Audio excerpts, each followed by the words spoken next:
Joining us now for reaction are two people who know a lot about getting Republicans elected. From New York, Ed Rollins, who managed Ronald Reagan's historic, loved it, 1984 election, which won a whopping 49 states. Will that ever happen again? And here in Washington, Corey Lewandowski, President Trump's former campaign manager, good friend of the president's. Both of you join us now. Let's start with you, Corey. Happy anniversary. This is kind of a fun anniversary night. This is like old gang week here on the show. Gillespie goes down. Of course, in New Jersey, no one expected Kim Guardino to win. But any lessons last night in this loss for Republicans? Do you agree with what my point is here? I agree with you 100%. The lessons are very clear. You can't be a little bit pregnant. You can't decide you want to engage a little bit and then take it back and then say, you know what, I want the president's robocall, but I don't want him to come and campaign with me. What we know is that the American people, in an overwhelming fashion 1 year ago today, voted for fundamental and economic change be brought to Washington, D.C., and that's why Donald Trump won 30 states in the election against Hillary Clinton 1 year ago. And so you can embrace that and bring change, or you can remain in the status quo and say, well, we'll make changes on the margins. And I think what happened in the Virginia race, and to a lesser extent in the race in New Jersey, was that you didn't have candidates who were fully embracing the Trump agenda, which is bringing change to Washington. But, Ed, President Trump did not win in Virginia. I was with him that last night in Leesburg, Virginia, in the cold night where people waited 7 hours to see him. It was an unbelievable crowd, incredible energy, but he still couldn't win in Virginia a year ago tonight. So what lessons from last night's losses? Well, first of all, we make too much of a deal out of New Jersey and Virginia in these because they're the first race after presidential election. New Jersey is now destroyed for the foreseeable future by Christie's inability to basically get himself out of his scandals. And Virginia is not our state anymore. It once was. One of the advantages I have of having been in politics 50 years, which is older than both of you together. And I think the bottom line here is that it's changed. It used to be a mixed state. It's now Northern Virginia dominates. 122,000 votes were carried, 222,000 votes were with the advantage in Northern Virginia, which was 20,000 less than the statewide margin. Those were the bureaucrats. Those were the swamp. Those are the people that Donald Trump's trying to change. The key thing here is Republicans are going to get some stuff done. You can't be for Trump's programs and not for Trump. I saw this with Ronald Reagan. I travel around the country with Ronald Reagan campaigning for candidates.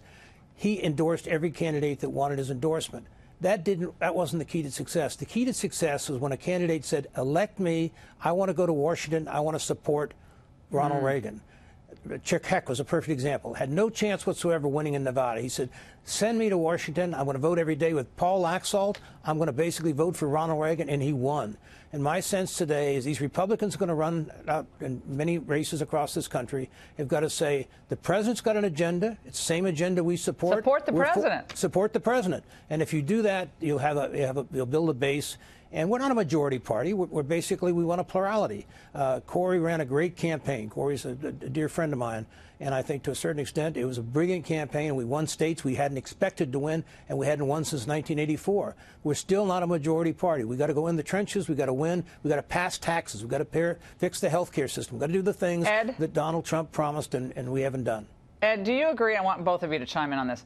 We need happy voters. I know that sounds kind of simplistic, but we need people to be happy in 2018. If they're ticked off, pissed off, whatever you want to call it, that means the resistance is winning.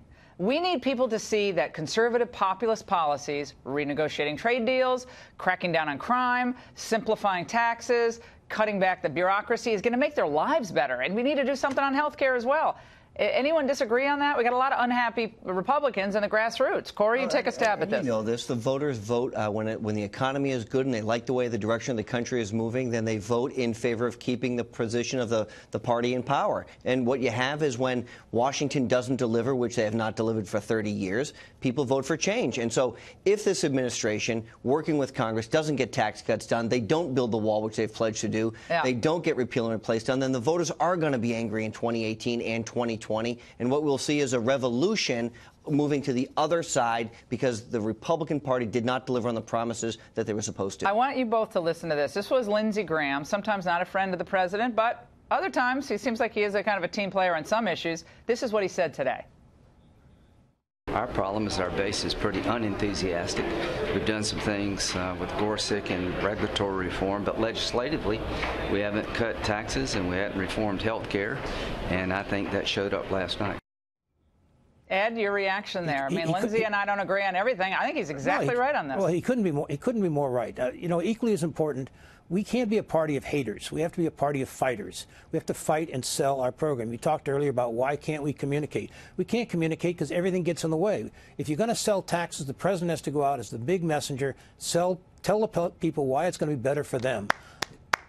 Yes. And he can do that. I mean, every week we have a different distraction. Every week we basically, and it's not just the tweets, it's everything else. The administration has to decide these are the president's programs. This is what the House is going to sell. This is what the Senate's going to sell. And we still don't know what those things are. We still don't know what the tax plans are.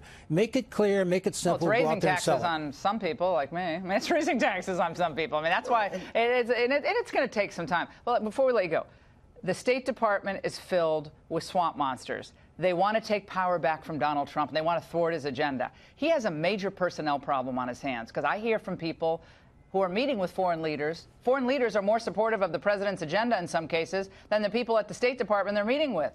That's a problem, and the president does not want to admit that.